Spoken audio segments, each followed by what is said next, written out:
Hi, my name is Scott Page, and I'd like to invite everyone to the 2021 Decentralization Conference. This will be the 50th anniversary of this conference, which focuses on how to design institutions such as markets and voting systems in a fair and efficient way. This year's conference, which will be held virtually from the University of Pittsburgh, is going to focus on the question of how we use mechanism design to address some of the core concerns for vulnerable populations. Hi, I'm Sarah Lenardi, and I'm an associate professor at GESPIA, the policy school at the University of Pittsburgh. And I'm also the director of CASI, our new center, which is the host of this year's Decentralization Conference. As a policy school, we've been really lucky to be able to learn from many of the excellent organizations that serve the vulnerable among us. Vulnerable populations poses a special challenge to mechanism design. Refugees, children needing foster care, or people reintegrating after incarceration all face very real constraints that may not be visible to policymakers.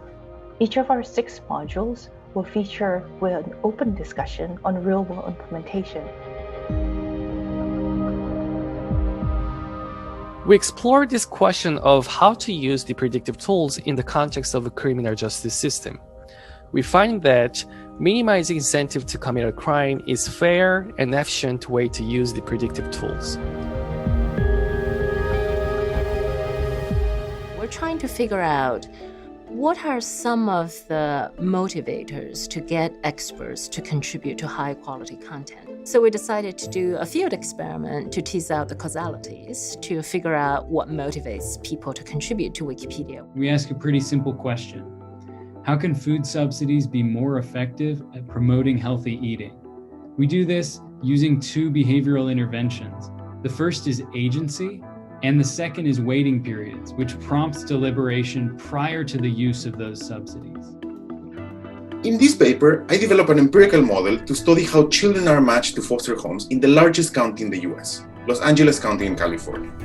My paper identifies areas in which the system functions correctly and others in which there are gains to be made.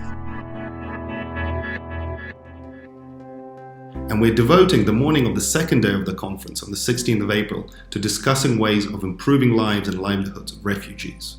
So what are the main obstacles to improving the lives of refugees? US does a good job in normal years in bringing in significant numbers of refugees. What is less desirable is the service period of time. There's not enough time for social adjustment, we call it, which is cultural and emotional adjustment to where they've landed. When we're serving refugee and immigrant, we have to be able to serve them in the language they understand, but more importantly, understanding how they perceive the services we are offering them. Each year, millions of refugees apply for asylum. Research has demonstrated the importance of a first good initial geographical match. My talk will be about how you can create this good initial geographical match using techniques from economics, operations research, and statistics. What effect would dropping test scores have on the academic merit and diversity of the admitted class? In this work, we use a Bayesian framework to showcase that the answer depends on 2 factors: the test scores and other application features' informativeness, and the effect that access barriers to testing have on the applicant's pool size. Teacher quality matters for student achievement. Experience is one of the determinants of teacher value added. Yet, disadvantaged students often have less access to experienced teachers. Is it possible to design matching mechanisms to mitigate the unequal distribution of experienced teachers? In this paper, we consider affirmative action or diversity policies in different contexts, such as college admissions, hiring, or committee formation.